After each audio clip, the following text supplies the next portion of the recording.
Welcome home, neighbors. Welcome home, neighbors. Hello, neighbors. We're listening from Arizona, Florida, Maryland, New York, New Jersey, Minneapolis, California, Utah, Michigan. Iowa, Massachusetts, Georgia, Canada, Our home resort is Animal Kingdom, Polynesian, Bay Lake Tower, Old Key West, Riviera, Boardwalk, Alani Resort, Hilton Head, Boulder Ridge, Copper Creek, Grand Floridian, Saratoga Springs, Beach Club. and Wilderness Lodge. And you're listening to and you're listening You're listening to my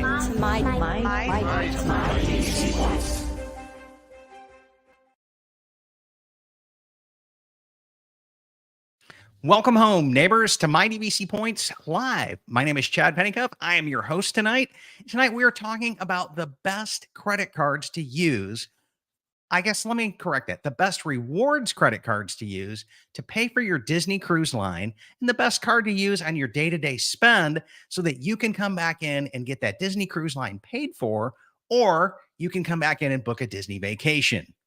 Spoiler alert, we're talking about the US Bank Altitude Reserve card tonight, and we'll be going into this card with a deep dive.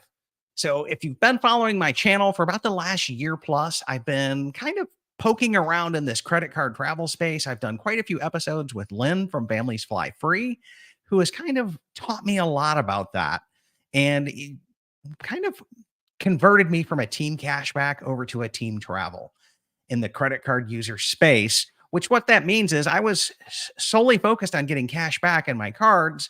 And she really opened my eyes up to this world of travel. And I start seeing everybody get these outsized redemptions. So we're going to talk about some of the problems that I found in this, specifically for Disney fans wanting to get free travel, and some of the solutions as well. So let me come back in and welcome to the show tonight. I've got two of my friend co-hosts from the credit card community space, and that would be Stan the Credit Frog. Welcome to the show tonight.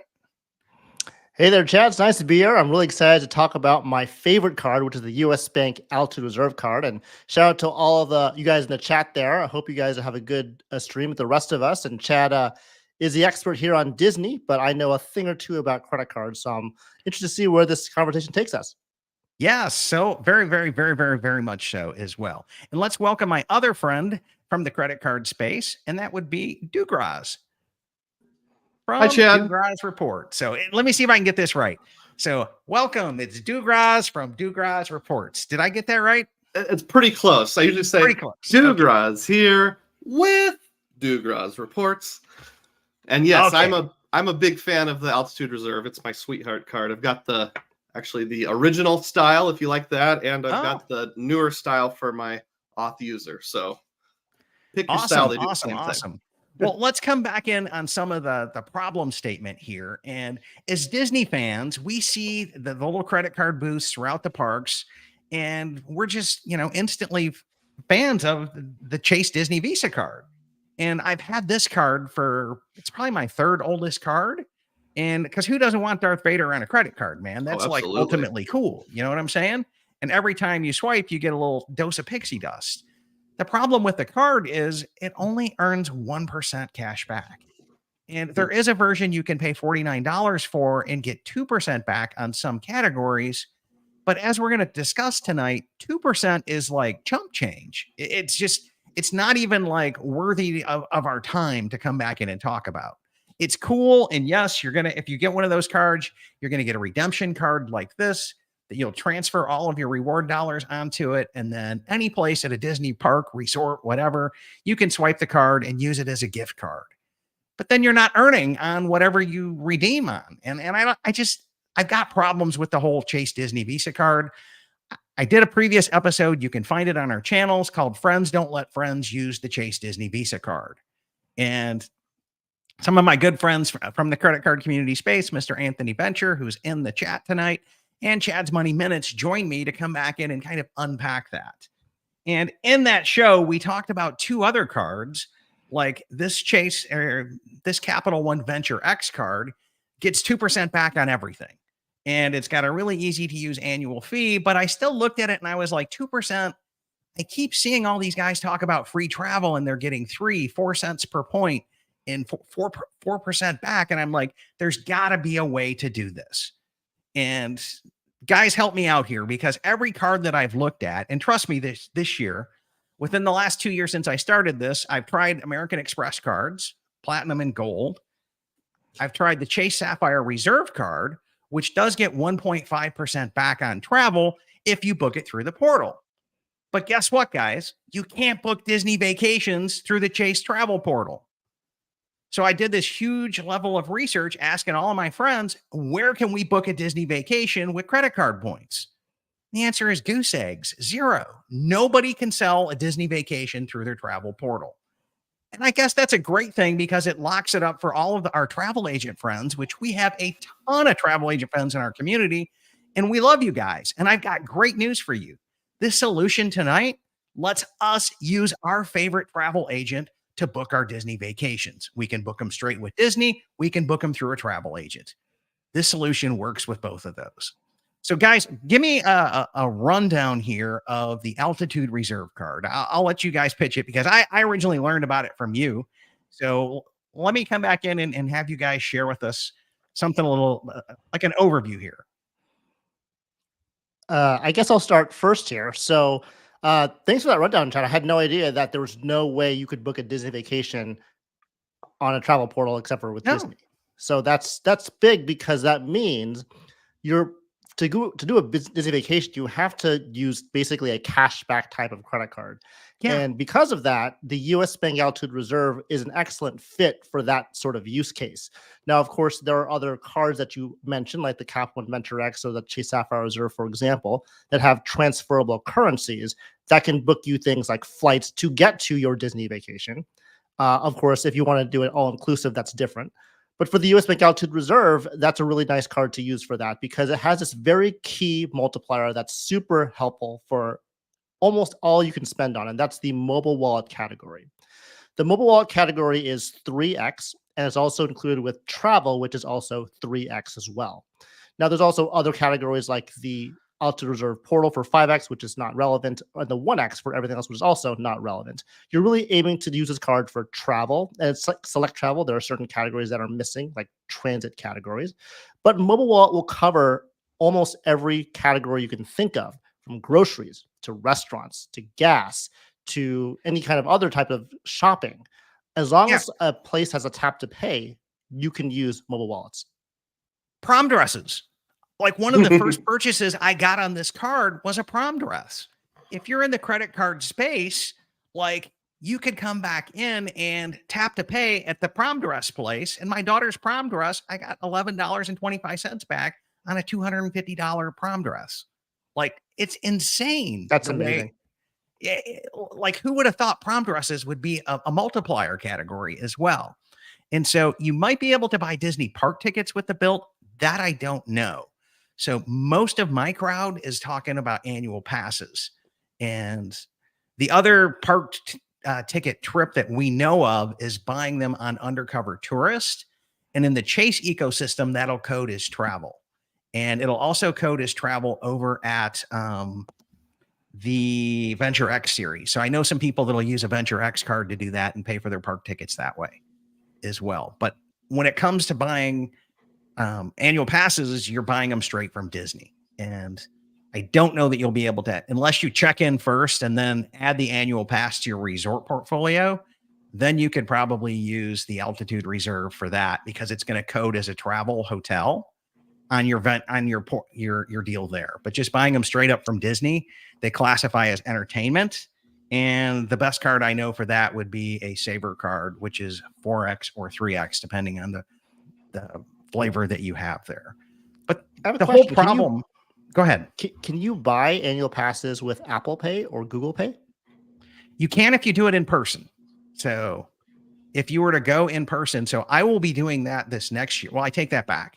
So what I'll be doing is I'll be going to Myers when I'm in Michigan and buying $1,000 of Disney gift cards and using tap to pay at the grocery store, getting 10% back in free groceries.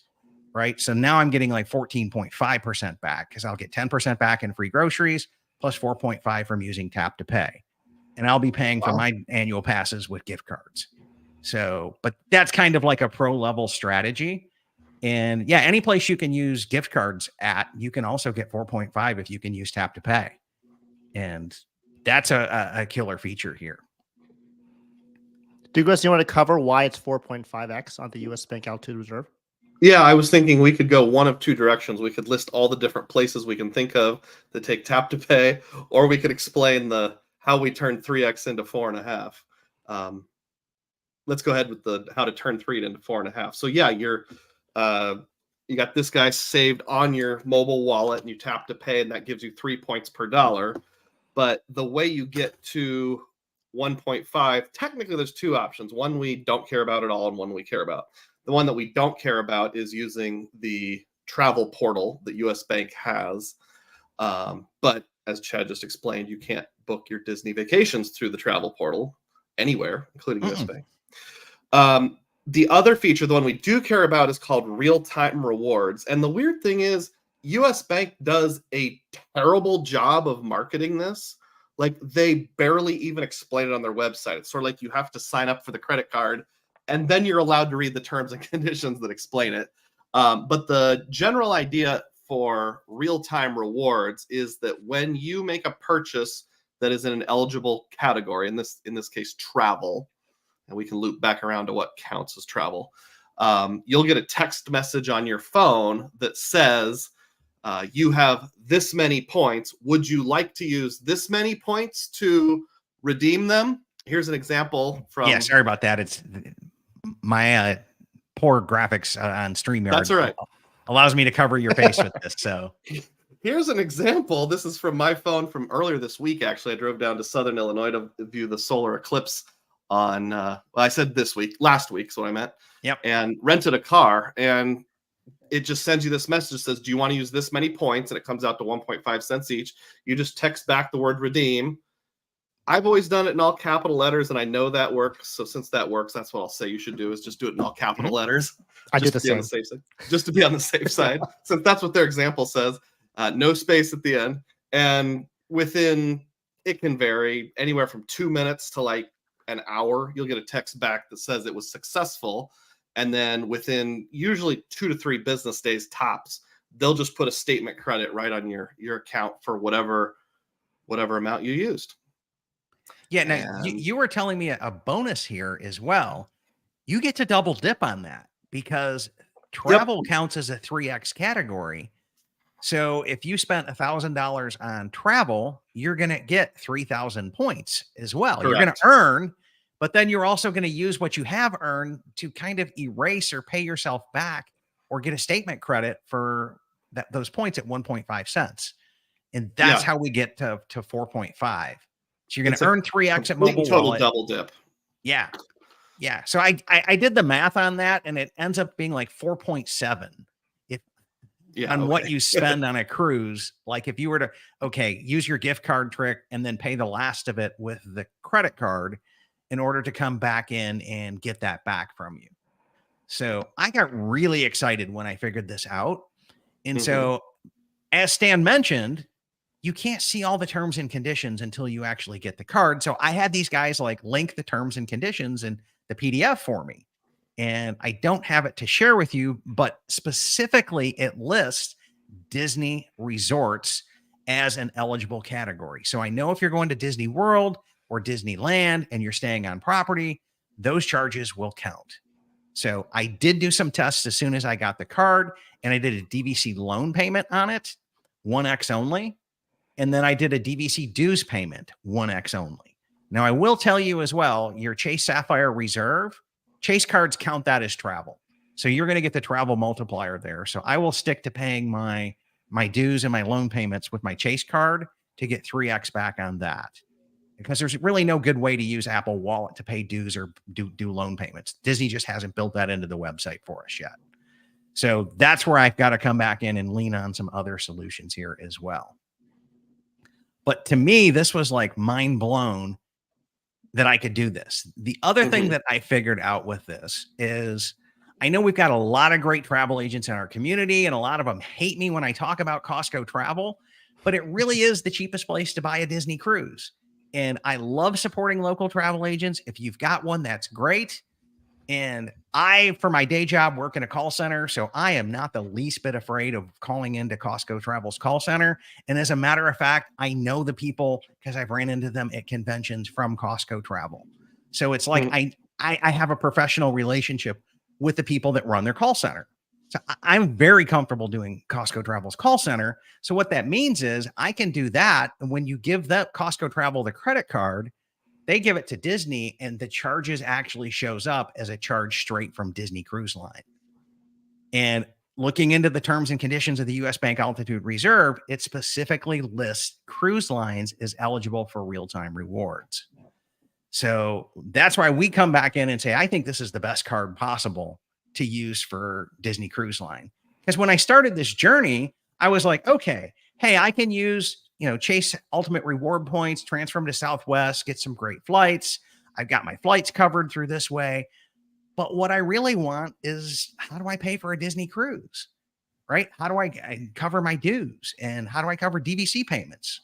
Well, as we covered, US Bank Altitude Reserve isn't doing that well, but it is hitting a home run here on the cruise line page.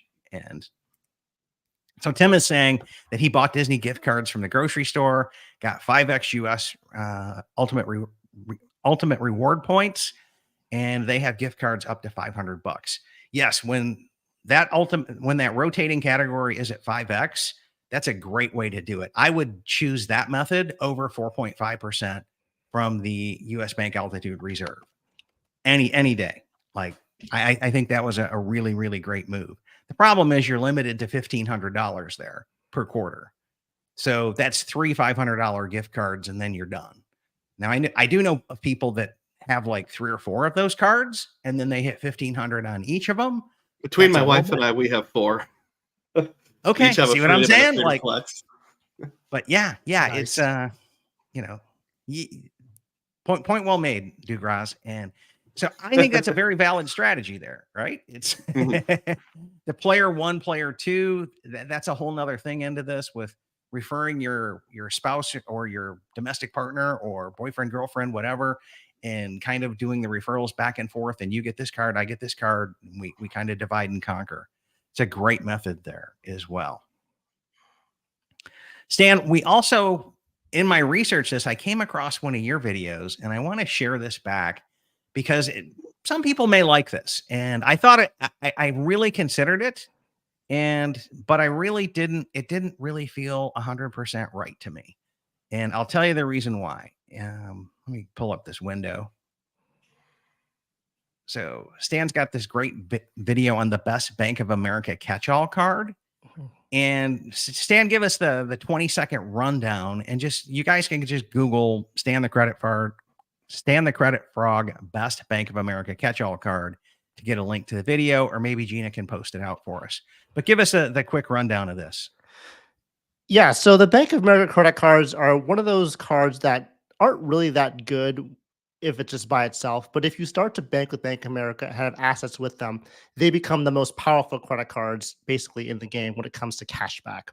And the reason for that is if you have a certain level of assets, you can get a 25, 50, or 75% boost on the base multiplier of the card.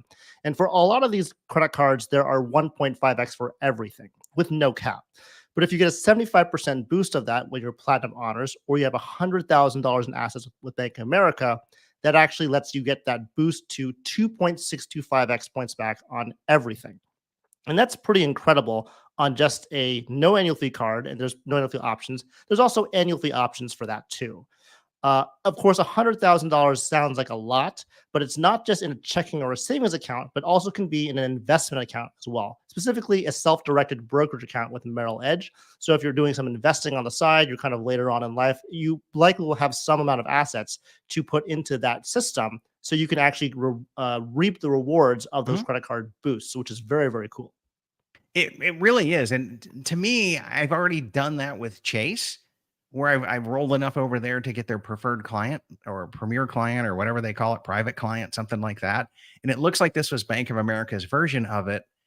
And it's really not that difficult if you're in your 30s or 40s to have the minimum amount in an IRA.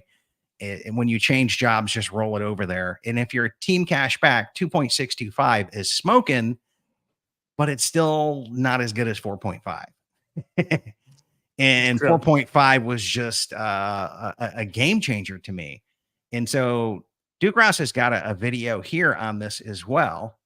And let me come back in and that he's talking about the Altitude Reserve card, where if you want to go deeper on this, check out his card on it. I know, Stan, you've probably got some on there as well.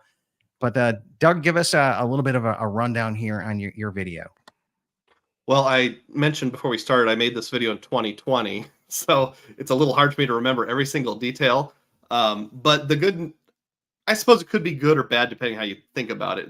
The Altitude Reserve hasn't changed much in a long time. There's been little tweaks here and there, but US Bank has kept it pretty much the same ever since I made this video back in my halcyon days of 2020.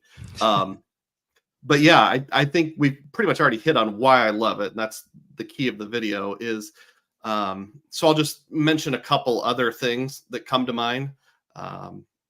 If you don't want to use it for your Disney cruise, I think it's the ultimate car rental card for a few different reasons. First of all, we already talked about real-time rewards, and I've probably used this 7 to 10 times on rental cards. It triggers that real-time reward. So effectively, I'm getting a net redemption at 4.5%. Secondly, it has primary rental car insurance. So if you get in a wreck, they should cover the whole thing. Fortunately, I've never had to test that feature, so I don't have any personal data points on that. In other words, you don't have to run it through your personal car insurance.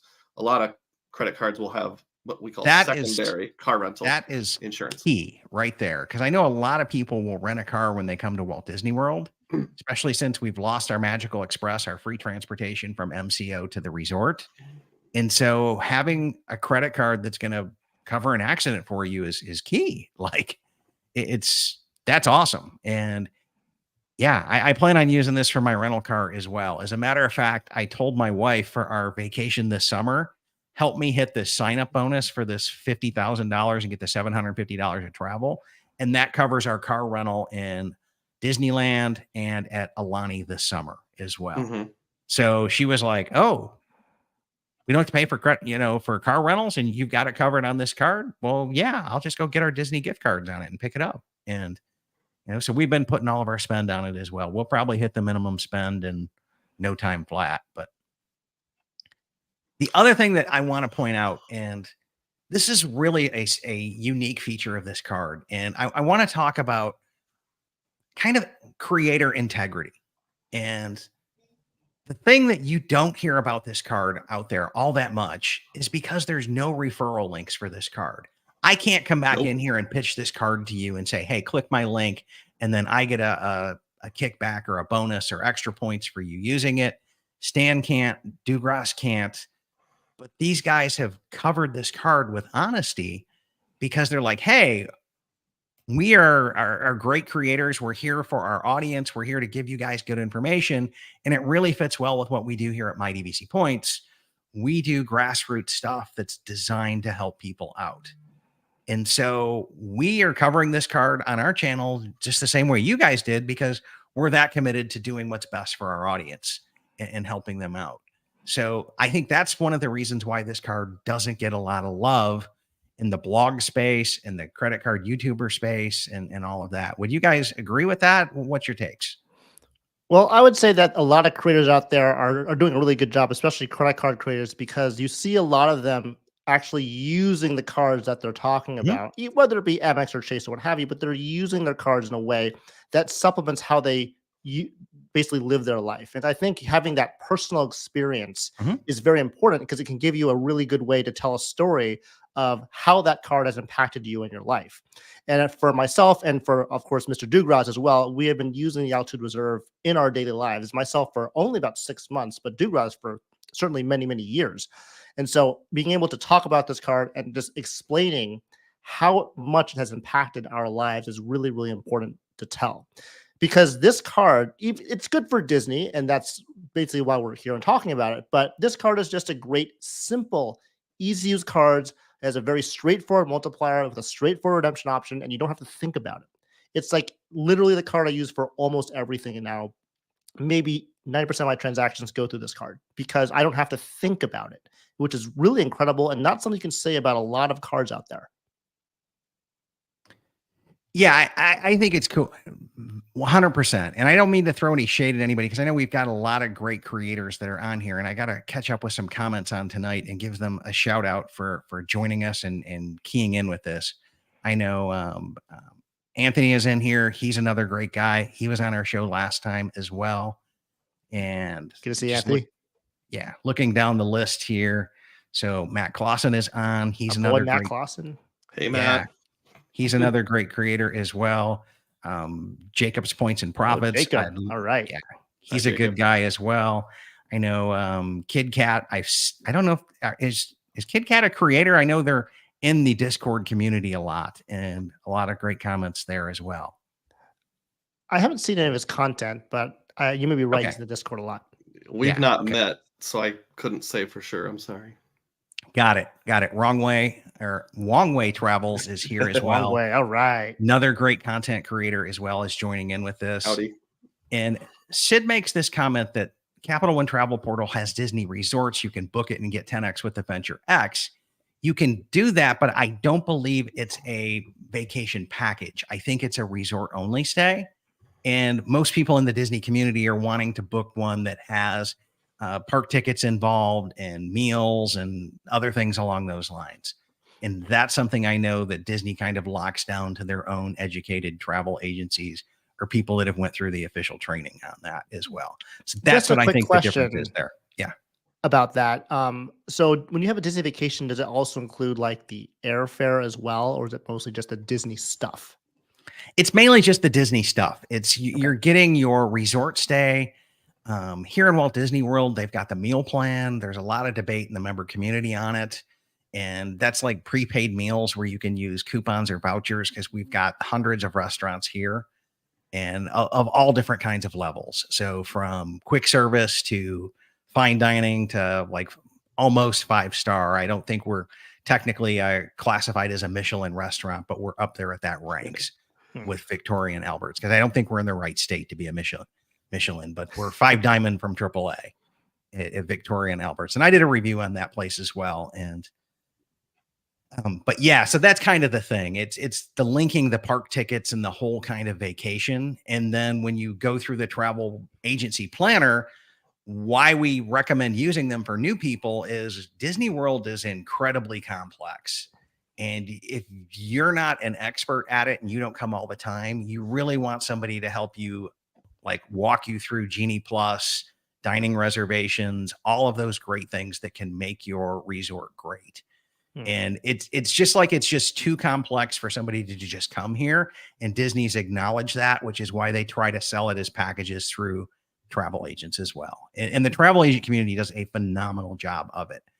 Here in the My DVC Points community, we're like timeshare owners. And so we're in expert mode most of the time because we've spent $20,000, $30,000 and we know we're coming to Disney year after year after year.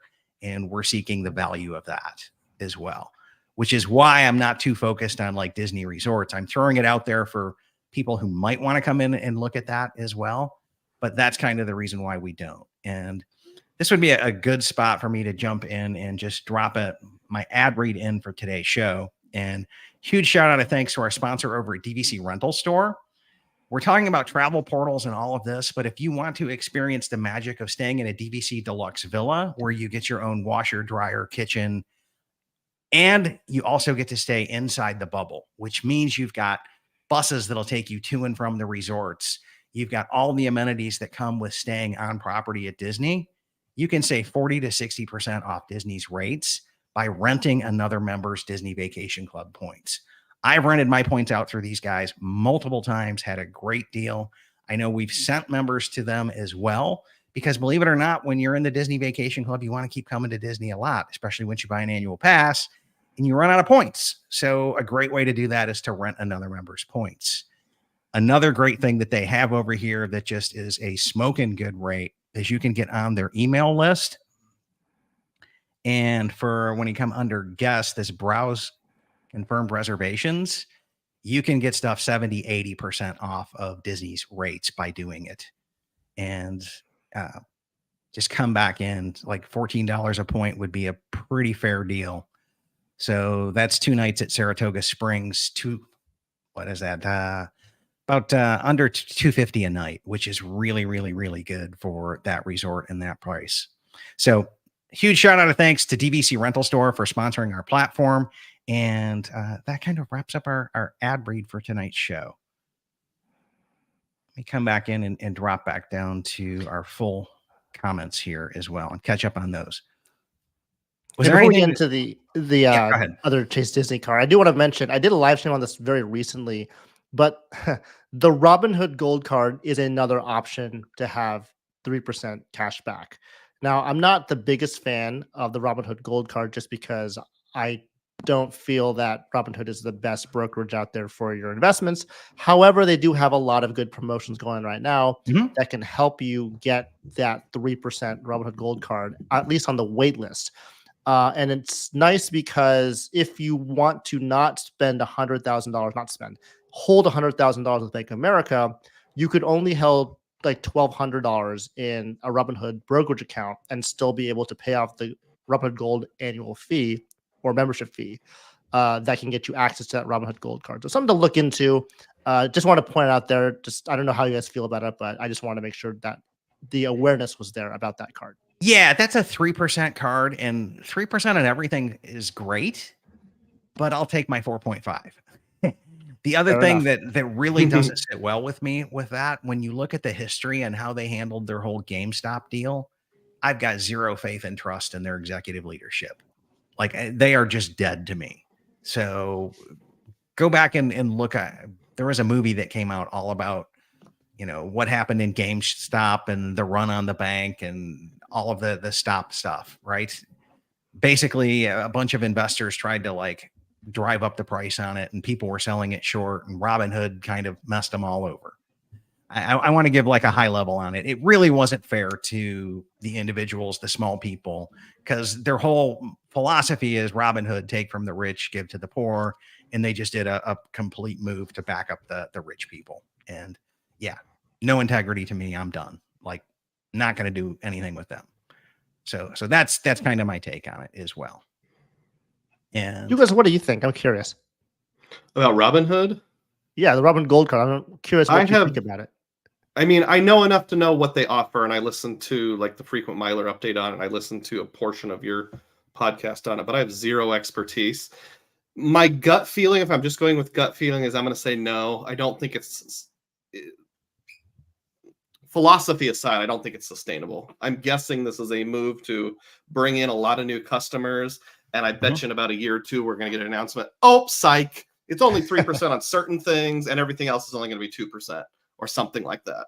And then 1% or whatever. Yeah. Because if 3% was sustainable in the long run, someone else would have done it by now. One of the more reputable banks. Yeah, I'm with you. It's uncapped, supposedly. Yeah. And Roger is saying, I love my U.S. Bank Altitude Reserve.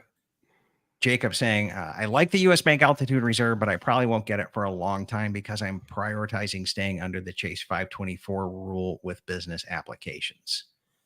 And to be honest with you, Jacob, I'm at 724, and I thought for sure I would get denied. From everything under the sun, I thought for sure. And then I don't know, because Stan, you went through a lot of prepped in order to put in your application here, right? I did. I wanted to make sure I had the biggest chance of approval for this card because it kind of is a hit or miss, kind of like Capital One. But I know that having a checking account with them helps, and having 0 to 1 hard pulls over the last 6 months helps. So I kind of aimed for that. I still got denied, when I applied for the card, but calling it a recon, which means you call back to the bank and kind of discuss your case with them, they were able to overturn that into an approval. And there's a video on my channel completely documenting that entire experience.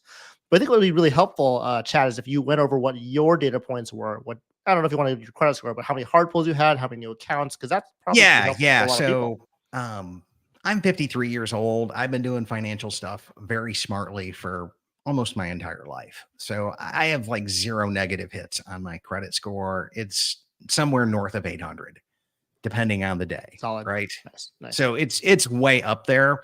But I started in the beginning of the show, I've spent the last year trying out various different cards. So within the last 24 months, I've opened up 7 new accounts. And I thought for sure US Bank would just deny me.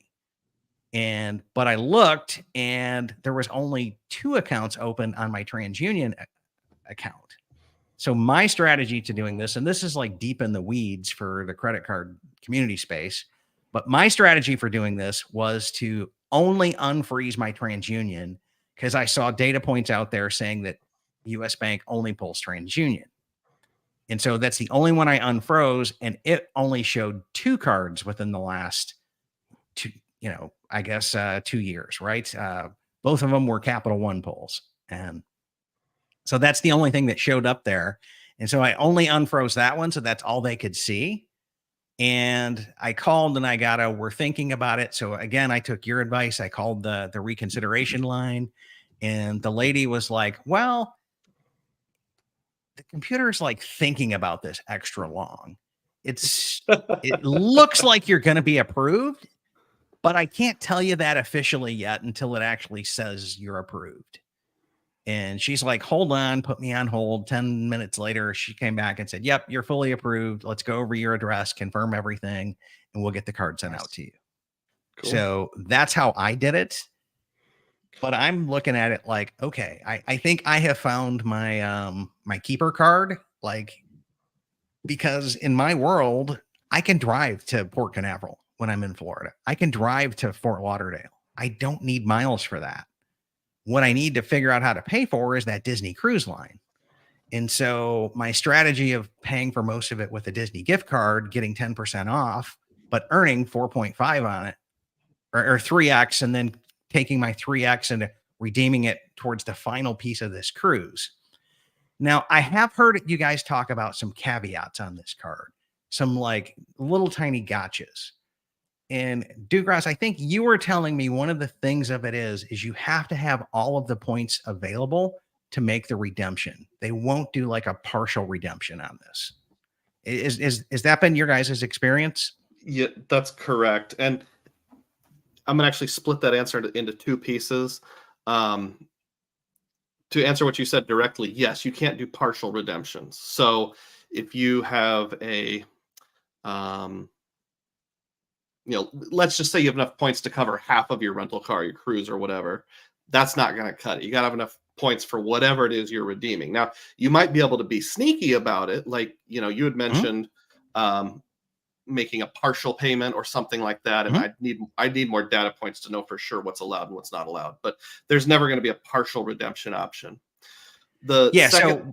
Well, let's cover that. So if you can't do a partial redemption, and I know the Capital One Venture X will let you do partial redemptions. So my take on this is to use gift cards to pay for all of it, except for what I have the points to pay for. Right. Yes, because if I'm taking my family of 5 on a Disney cruise line, it's going to be 6, 8, 10, 12 grand or more, depending on how long the cruise is and when we're going. But even like a short 4-nighter, I'm still looking at 5 to 6 grand. Like the mouse is not for the faint of wallet. Okay. That's for sure.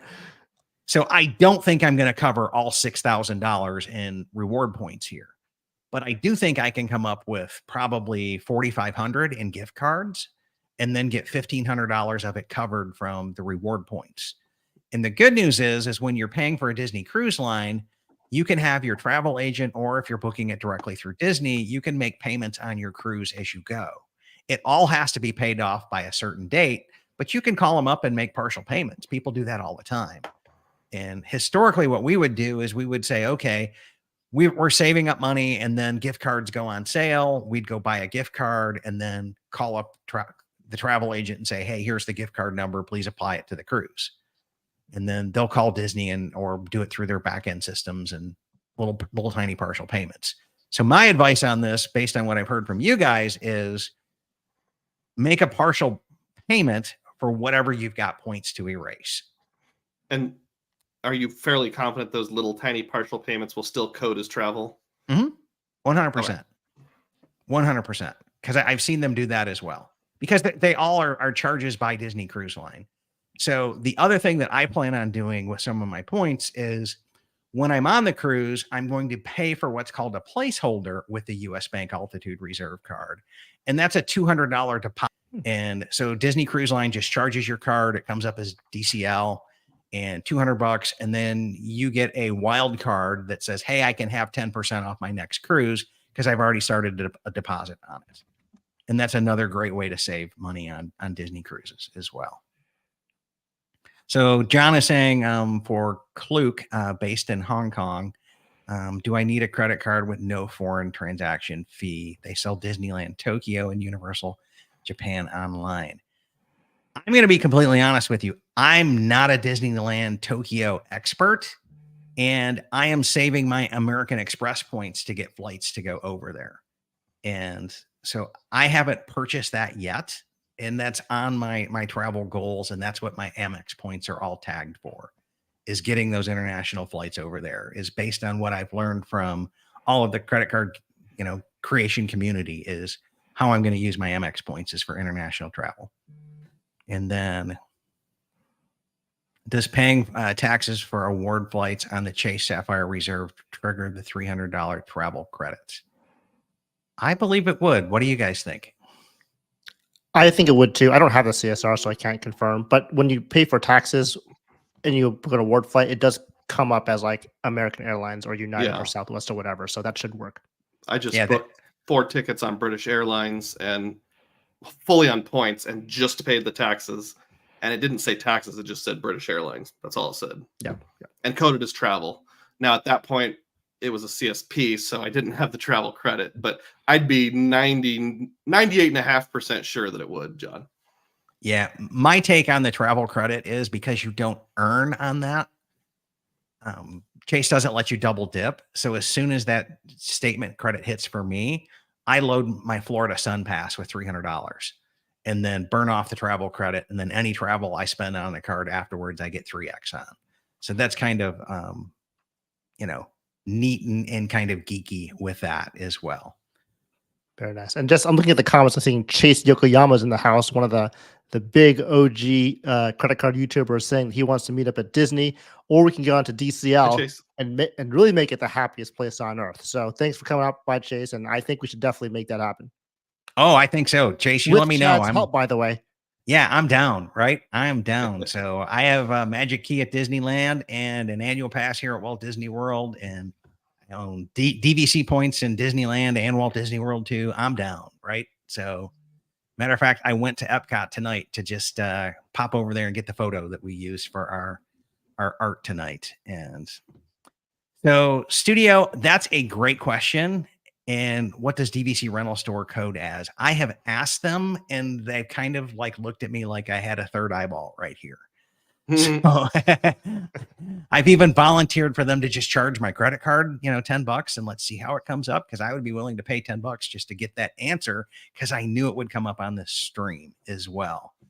And or asking another way, what's the highest team travel card to rent DVC points with? So renting them through a broker like that, they will definitely process with a credit card as well. And I would just have to ask them what they did. I tried to get my business set up as timeshare rentals through Chase and for when I rent my points out personally, and they wouldn't let me do it. So Chase was like, nope, we don't do business with timeshare rental people. And I'm like, well, okay, I've been doing this for 6 years. I'm extremely legit and pretty high profile, but whatever, I didn't fight them. So that's a great question. I would call them and see if they could do a deposit on something and see how it codes. And then you'd kind of know. And they'll probably work with you over there if you do that. This doesn't directly translate, but the thought of like not knowing how something's going to code brings me to another good point about the altitude reserve. Have you ever been in a situation where you have no idea how something's going to code? Mm-hmm. Like you go to a restaurant that's inside a gas station. Is it going to code as gas, or is it going to code as restaurant? Or guess casino. What? If you're using or casino or bookstore or who knows what, if you're using tap to pay with the altitude reserve, it doesn't matter. So one thing I love about using it is it takes all the mystery out. I was at my son went to a chess tournament at Iowa State University, and we ate lunch at a place that was like a cafe connected to a bookstore. So is it going to be dining? Mm-hmm. Is it going to be bookstore? Is it going to be university? Is it going to be nonprofits? Doesn't matter. I use my altitude reserve, got my 3X points, which I'll use for 1.5, and net out 4.5. So I don't have to worry about what the category is. Yeah. There you go. Right. I love that as well. I absolutely positively love that as well. And yeah, so for those of you who like simplicity, this is the card to get for sure, because it really takes all the questions out, all the different credit card issues that we typically have out of the picture, and it just says you get 4.5 extra points back on everything you can use tap to pay on. The end. It's pretty simple. Pretty simple, right? And as long as you know you're going to be using an approved, reward vendor like a Disney hotel, Disney cruise line, a car rental company, something along those lines, I think it works great at covering all of that. And Ricky says, "Oh, I finally got an email about US Bank admitting to the issue with mobile wallet payments about 5 days ago."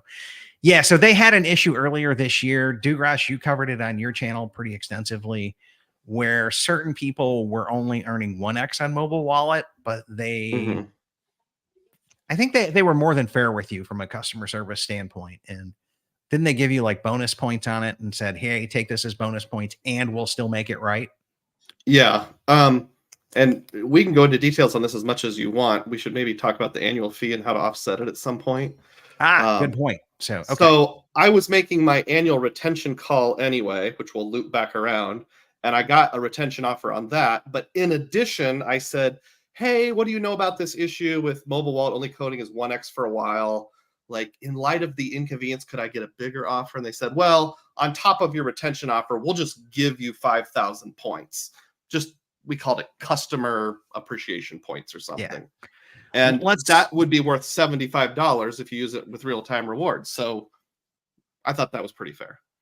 Yeah. So let's come back in and talk about the annual fee and then get to the retention offer, because I don't know that my audience would know what that is. So this card does have a $400 a year annual fee, but it has $325 in statement credits back when you spend on dining or travel.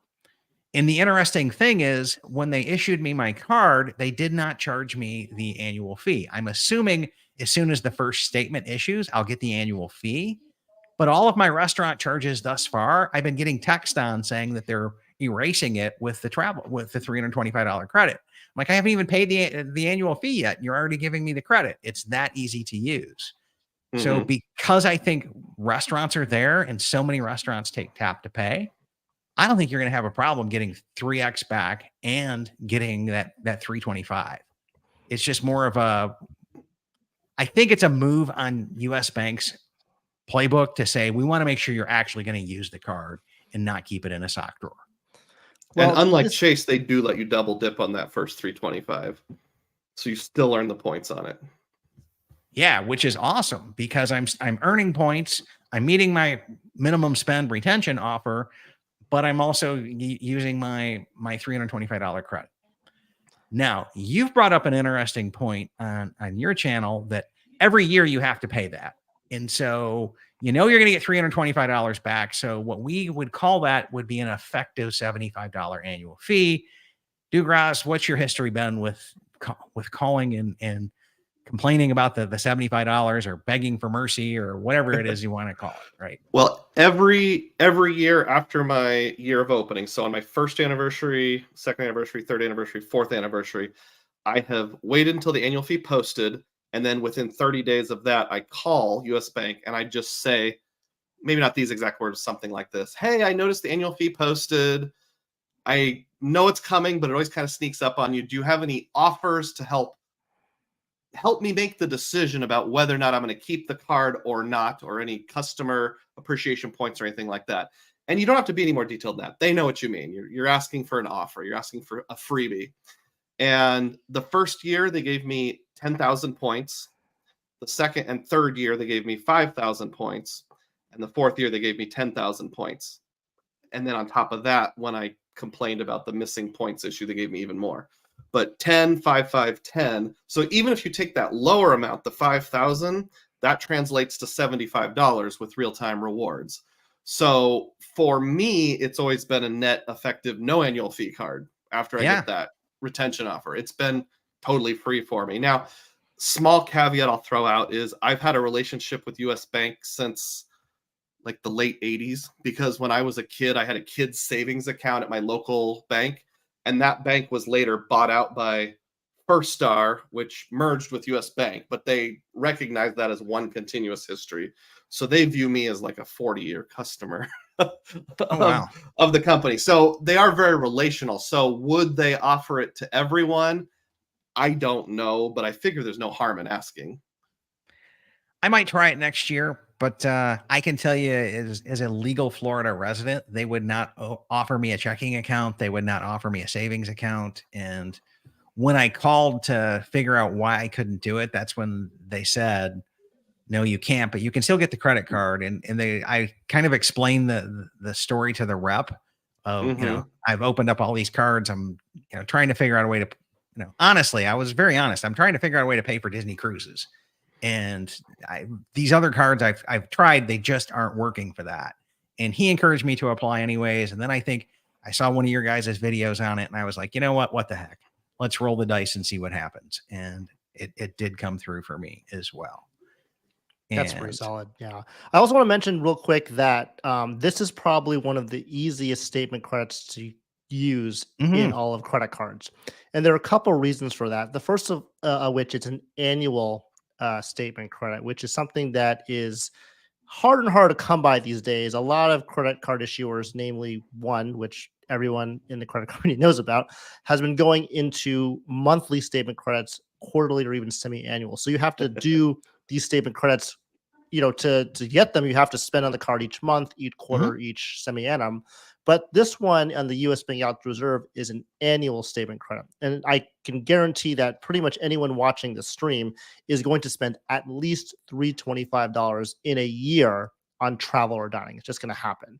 So it is really an effective annual fee of $75. So that's something that's really important to know about this as well, because even though that $400 annual fee may scare you, it really is only $75. And if you're smart like Dugroz and attach for retention offer every single year, it can be even lower than that too. So there's a lot of opportunity with this card, in addition to what Chad was saying about using this card for all the Disney type expenses to get that 4.5x back. Yeah, that's kind of really key. And Yana saying, I thought the terms say you can't open the checking account if there's not an existing relationship. Do credit cards not count, or did I remember it wrong? I think you can open. They were going to let me do it, and something was up with my zip code. It passed the zip code check online, but then it failed when it actually got to opening the account, and I had to call. So I think you can open up a checking account without the credit cards there.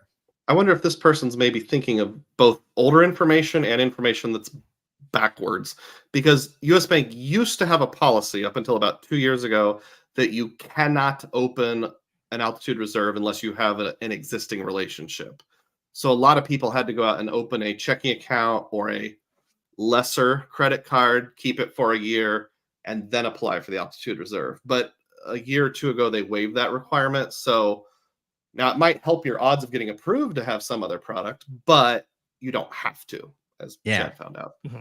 Yeah, you really don't. And I was reluctant from watching all of the data points out there on the videos, but the customer service rep told me, he was just like, hey, just go ahead and apply for it. I can do it right now. And I was a little scared to do it, to be honest with you. And then I just later on, I guess I got my confidence up, and what the heck, let's roll with this as well. Well, you shot your shot and you got it. Yeah, I shot my shot and I got it. And so now we're all here.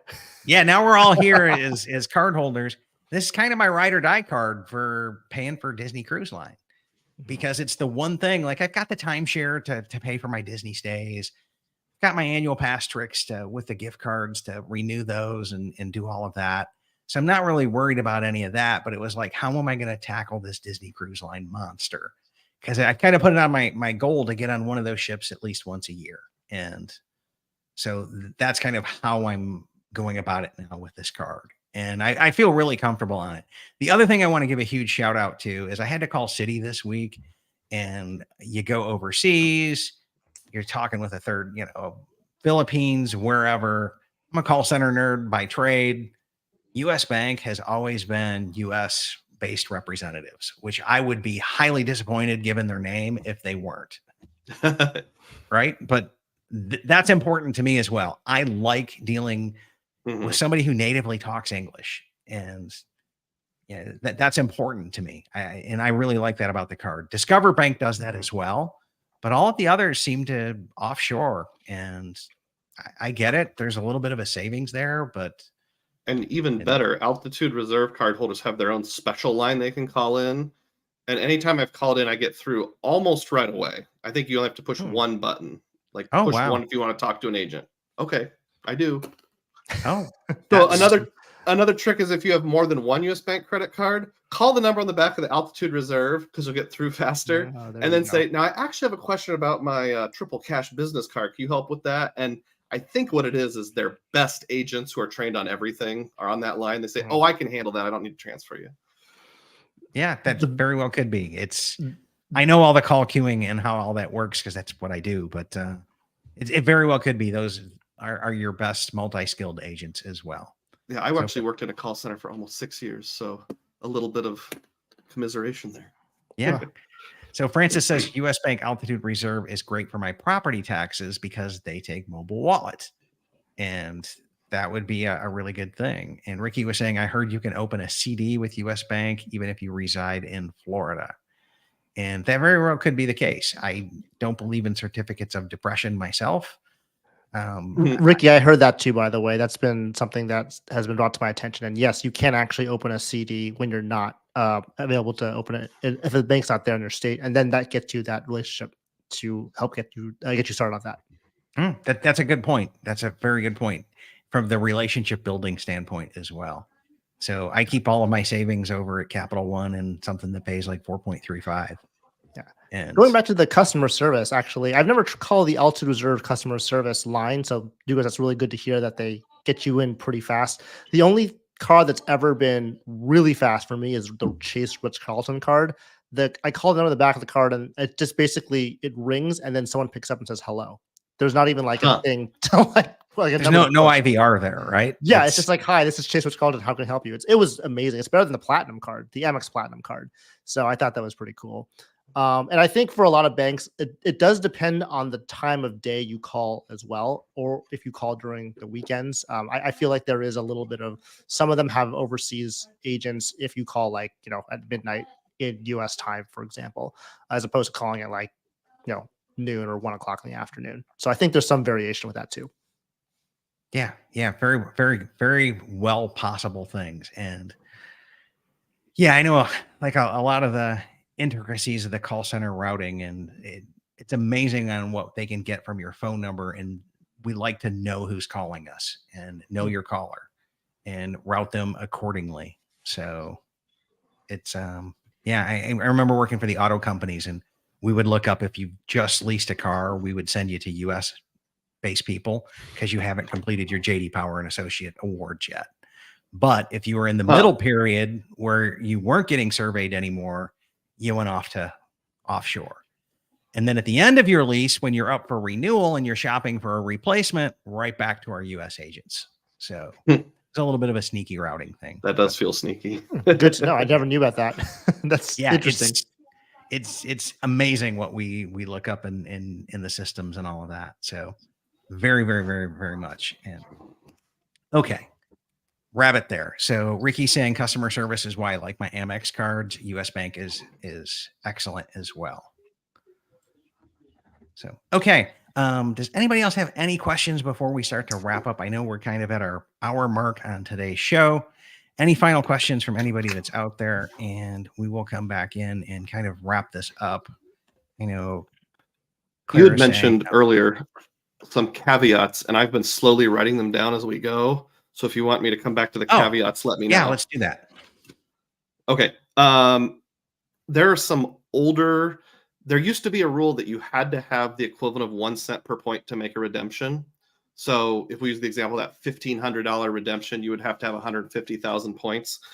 They've done away with that rule, and I just verified that recently. So now you don't have to have 100,000. But if you find like an older article written from before 2003, it might say that. Just fair warning, you no longer have to have the equivalent of 1 cent per point.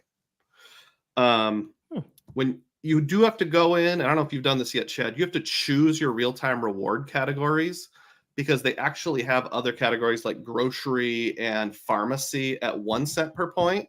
and you don't want to be accidentally getting texts that you respond to where you're only cashing out at 1 cent per point.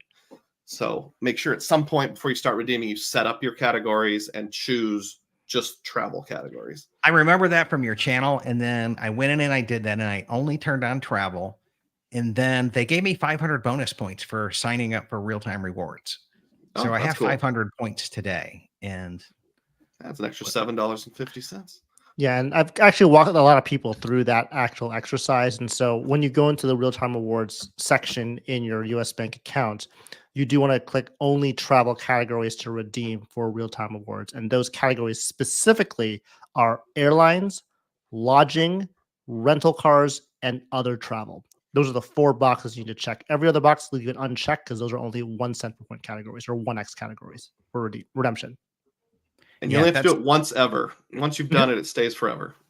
And I know there's some minimum redemptions in there as well. So like isn't it like $150 for a rental car? And I remember seeing some brief terms in there. There is. I can't remember the exact numbers, but you can choose the minimum value for real-time rewards if it's not otherwise capped by another category. So usually I think it starts at $10 and can go all the way up from there. But maybe rental cars has a specific category where it's like you have to do at least 150. I can't remember off the top of my head. Just going from memory, and please double check this, it might be wrong. I think 150 is the minimum for rental car, and 100 is the minimum for a hotel. But everything else is $10 because I've done like an Amtrak for like $23 and had that trigger before. Wow. That'd be interesting to note because although I wanted to pay for my Disney Cruise Line, I do buy a lot of cheap Spirit tickets, and I can get them for $23, $30 each way to Orlando to Detroit. And well, basically, if you set it up that way, as long as you get the text message, it's 1.5x, you can just click redeem because the points are going to be used in one way or another, and it's still 4.5x no matter what you do, whether the money's in like a Disney situation or an Amtrak situation. It's still money. Yeah, it's still 1.5. So. It's all cash, but my mental accounting wants to know my Disney cruise is free, right? That's fair. That's fair. Oh, another interesting thing is they will base it on the pending charge, not the final charge. So like a lot of times if you rent a car, they'll tack on an extra $200 pending and then it falls off at the end. They'll trigger your real-time rewards based on that higher amount. So I think of that like a slush fund when I travel. Like, okay, they put a $200 temporary hold on that. I got credit for that real-time rewards. I've got $200 I can use for meals or sightseeing now. Oh, or Disney park tickets or whatever, right? Or that, yeah. I functionally just got cash at 1.5 cents each that I earned at 3 cents each. Yeah, that's another major benefit of this card too, is that when you have a deposit hold, like Dugroz was saying, the rental car or a hotel or something, and it's like some charge, if you have enough points in your account to deal with it, you can actually redeem your points against that pending charge, even though it wasn't really a real charge, which is super cool. And so I think that's a really cool thing to know about too. It can also be a bit of a challenge though, because if you only, if you're thinking I have just enough points to rent a car for $200 and they run the charge as $400 with the hold, you're not going to be able to use your real-time rewards. So it's just something you have to think about somewhat consciously. Yeah, that's a really good point there. So for the MyDVC Points community who's streaming into this like multi-cross universe of credit card YouTubers and Disney Vacation Club YouTuber kind of a deal, right? We're kind of what Arrowverse and the Flash kind of meet. You know what I'm saying? Those kind of a cross multi-stream show, or kind of what we've got going on tonight. I can't tell you guys and emphasize this loud enough or strong enough. Go over to Stan the Credit Frog's YouTube channel or Dugroz Reports, hit their subscribe button, check out their videos on all of this. They will go into a deep dive. And I know we got a little bit deeper into this, but we kind of pulled in some of Stan's audience into this with us and some of the credit card community with us. So we went a little deeper on this than what I intended to do, but that's okay because we gave you good information. But I just want to make sure you guys like, subscribe, and follow those guys and let them come back in and handle all the deep into the weeds deal. So, because they're really, truly the experts on this card. I'm a fan of both of their channels and a fan of their content, and it led me here. And I wanted to share this with my community as well. So Stan, Dugroz, thank you for joining us. Any final words or words of wisdom from tonight? Well, I learned a lot about Disney, so thank you so much, Chad, for inviting me on here. And again, any questions about credit cards? I love talking about credit cards. However superficial or deep, I think it's an amazing topic, and I can talk about it all day, just like I know Dugroz can as well. And so, we have our own videos and our own lives about credit card related topics. And so, if you want to go into a deep dive on any of your favorite cards, just make sure to check out our channels. Again, my name is Stan. I'm the channel runner for Stan the Credit Frog. And then, I don't know that I can build on that at all. Just thank you for having us. I can build on it a little bit because go ahead. Let me do a pitch here for why I love Dugroz's channel and his deal. He comes at this like he's an everyday dad who's just trying to work a budget, work a pinch the pennies, get some free travel for his family, right? And most of us that are in my community are trying to get more mouse for our money. And because the mouse will shake you down, it is not for the faint of wallet.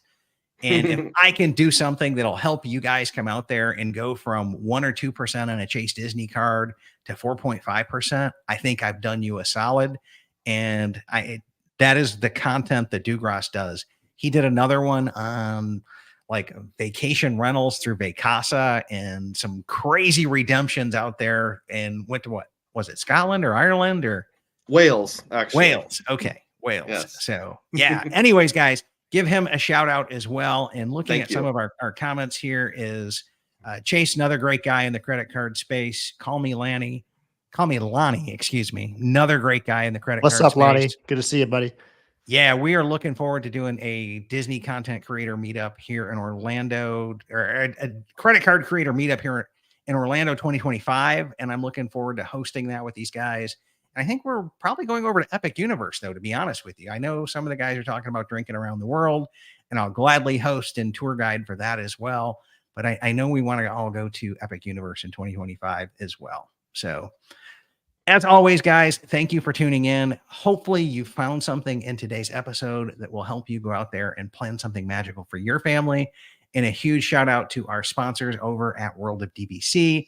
That includes DBC Resale Market, the world's leader in DBC resales, DBC Rental Store, the largest US-based rental company that's out there, and Monera Financial. If you're looking to purchase a DBC contract, you can talk to any of those people over there.